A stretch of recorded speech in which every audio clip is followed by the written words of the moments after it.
మా ఊరు వచ్చేసి జంగారెడ్డిపల్లి గ్రామం, అమరాబాద్ మండలం, నాగర్ కర్నూలు జిల్లా. మాకు ఇక్కడ 1987లో పట్ట సర్టిఫికేట్లు ఇచ్చారు సార్. అప్పుడు ఇందిరమ్మ పాలన ఉండే, మళ్ళీ అదే పాలన ఇప్పుడు వచ్చింది. ఇప్పుడు మళ్ళీ మేము ఇల్లు కట్టుకుందామంటే కార్యదర్శి వచ్చి నోటీస్ ఇస్తున్నాడు.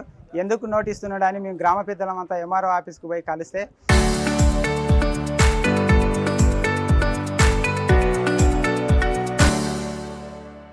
అక్కడ రికార్డు ఆయన పరిశీలన చేసిండు. సర్వే నెంబర్లతో సహా మీరు హౌస్ సైట్ అని రాసింది, మీరు కట్టుకోవండి, వెళ్ళి కట్టుకోమని చెప్పిండు. అదే ఎంపీడీఓ ఆఫీస్కి పోతే ఆయన కూడా మేము ఒకసారి పట్ట సర్టిఫికేట్ ఇచ్చారు కదా, మాకు సంబంధం లేదు, మీరు కట్టుకోరు అని చెప్పేసిండు. ఏంది అని మేము విచారణ చేస్తే ఇక్కడ ఎమ్మెల్యే సార్ కొడుకులు చిక్కుడు జగదీశ్వరి, చిక్కుడు రాజు ఉన్నారు సార్. మా పెత్తనమే సాగాలి, మా పెత్తనమే మేము ఇస్తేనే తీసుకోవాలి, మీరెట్లా తీసుకుంటారు గ్రామ ప్రజలు అని ఇక్కడ కార్యదర్శిని తోలి ఆయన ఇబ్బంది పెట్టి ఆబ్జెక్షన్ చేయాలని చూస్తారు సార్. ఇక్కడ మా చెంచులో 16 ప్లాట్లు ఉన్నాయి. ఇక్కడ ఏజెన్సీ ఏరియాలో మమ్మల్ని ఎందుకు కట్టుకోవద్దు అంటున్నాం. మాకు 6 మందికి ఇండ్లు వచ్చినాయి సార్, ఇందిరమ్మ ఇండ్లు శాంక్షన్ అయినాయి. మమ్మల్ని కట్టుకోవద్దని అక్కడ ఆబ్జెక్షన్ చేస్తున్నారు. కొంతవరకు అయితే మేము సొంతంగా రేకులు వేసుకొని కట్టుకోవాలని బునాది కూడా తీసినాం, అక్కడ కట్టుకొని ఇవ్వట్లేదు సార్.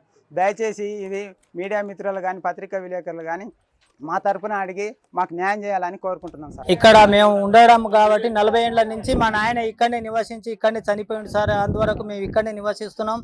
ఇక్కడ మా గుడిసెలు కూడా ఉన్నాయి సార్. ఇక్కడ రేకుల కింద కూడా మేము నివసిస్తున్నాం కాబట్టి ఇక్కడ మొత్తం గ్రామ పెద్దలు మొత్తం అన్నట్టు సర్పంచ్ గారు అన్నట్టు చిక్కుడు రాజు, ఇక్కడ చూస్తే ఈయన జగన్ మొత్తం ఈ ప్లాట్లు మొత్తం వాళ్ళే సర్వే చేసి మొత్తం అన్నట్టు మొత్తం కూలగొట్టి ఇప్పుడు కూడా వాళ్ళు ఈ అబ్జెక్షన్ వాళ్ళు చేసిన ప్లాట్లు కూడా మొత్తం వాళ్ళే అబ్జెక్షన్ చేస్తారు సార్. మళ్ళీ ఇవ్వకూడదని మళ్ళీ వాళ్ళే వెనక అబ్జెక్షన్ చేస్తారు వాళ్ళు. కాబట్టి మేము కూడా సర్పంచ్కి ఎన్నిసార్లు పదే అని సర్పంచ్ ఎమ్మడి పెట్టినా కానీ ఎమ్మెల్యే సార్ కూడా సర్పంచ్ని కూడా కాదనడం జరుగుతుంది సార్. నీ వెంట పంచుతామని ఎమ్మెల్యే సార్ కూడా సర్పంచ్కి అనడం జరిగింది. అంత గ్రామ పెద్దలు అందరం ఒక దాదాపు 30 మంది కూడా ఉన్నాం మేము. అక్కడ పోయి సార్ కూడా దృష్టికి వెళ్తే మీరు ఇక్కడ నేను ఎంఆర్ఓ సారు, నేను ఇక్కడ చూస్తే పంచాయతీ సెక్రటరీకి పంపిస్తా, ఇప్పుడు ఎండిఓ కూడా పంపిస్తా, నేను అక్కడ పోయి వాళ్ళు ఎంక్వైరీ చేస్తారు, వాళ్ళకి ఇస్తామని అంటుండ్రు. మన ఎమ్మెల్యే సార్ కూడా వీళ్ళేం పడనిస్తలేదు సార్, మన గ్రామ పెద్దలు కూడా పడనిస్తలేరు కాంగ్రెస్ ప్రభుత్వంలో. ఈ కాంగ్రెస్ పెద్దలు కూడా ఇప్పుడు జగన్, ఇక్కడ చూస్తే చిక్కుడు రాజు, ఇక్కడ చూస్తే ఈయన నారాయణ కూడా మాకు జర సహకారం ఇస్తలేరు సార్. వాళ్ళు కూడా ఎంత అడిగినా కానీ 10 రోజు ఫోన్లు చేసి మాట్లాడుతున్నా, ఇంటికి పోయి మాట్లాడుతున్నా కానీ మాకు ఏ సహకారం ఇస్తలేదు సార్. సార్ దృష్టికి వెళ్ళాలి, సార్ దృష్టికి వెళ్ళాలి, సార్ దృష్టికి వెళ్ళాలి అని అంటారు సార్. ఆ సార్ దృష్టికి వెళ్ళినా కానీ మాకు ఇంతగానో సహకరిస్తలేదు సార్. ఏది కట్టుకున్నా కానీ ఇప్పుడు గుడిసెలు కూడా చూపిస్తాం సార్, ఆ గుడిసెలకు కూడా నివసిస్తున్నాం.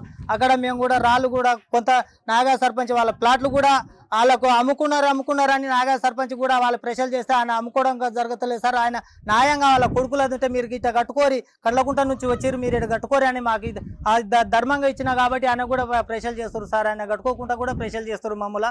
ఇది ఇబ్బందికరం అవుతుంది సార్. మాకైతే ఇండ్లు కావాలని పదే ఎమ్మెల్యే సార్ కూడా మేము కోరుకుంటున్నాం సార్. ఇది ఇంకా ఎమ్మెల్యే సార్ కాడికి పోయినాం, చిక్కుడు రాజన్న, నారాయణ అన్న అందరు ఊరోళ్ళు అందరు వచ్చి మాకు ఇక్కడ ఇల్లు కట్టుకోవాలని జాగా కాడ వచ్చి కట్టుకోరని ముగ్గు వేపించిన తర్వాత ఇల్లు రాళ్ళు, సిమెంటు, ఉసుక, కంకర అన్ని కొట్టించుకున్నాం. మిసొంట కాలు బట్టి లక్షలతో తెచ్చి ఆడ పోసిన తర్వాత ఇప్పుడు వద్దు కట్టుకోకూడదు అని మళ్ళీ ఎందుకు చెప్తారు. వాళ్ళే వచ్చి ఇచ్చిరు మాకు, ఇవాళ వాళ్ళే వచ్చి ఆపుతారు మాకు. ఎమ్మెల్యే సార్ కాడికి కూడా పోయి వచ్చినాం, నేను వచ్చి ఇస్తా అని అన్నాడు, ఇప్పుడు ఎందుకు వచ్చి ఇస్తలేడు.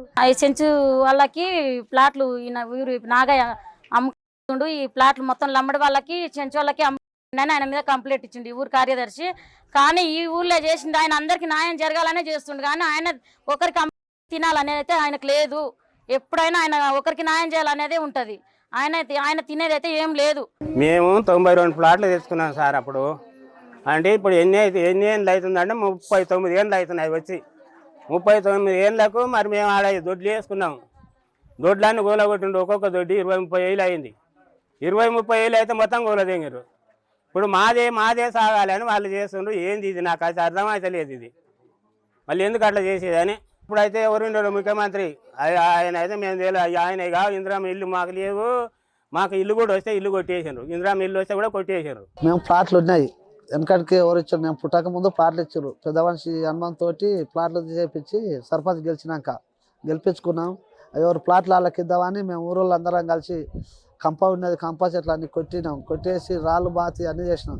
పంచమంగళ మాది పెత్తనాడని ఎమ్మెల్యే అనుచరులతోటి మాకు ప్లాట్లు పంచకుండా మీకు దొడ్లు లేవు, వీళ్ళు ఎవరు చెప్పుకుంటారో చెప్పుకోపోరి మేము ప్లాట్లు ఎవరు చేసుకోపోరని మమ్మల్ని ప్లాట్లు ఇవ్వకుండా చేసారు. ఇప్పుడు మాకు ఎమ్మెల్యే గారు ఏంది మా ప్లాట్లు మాకు ఇచ్చి మాకు న్యాయం జరిపించాలని కోరుకుంటున్నాం.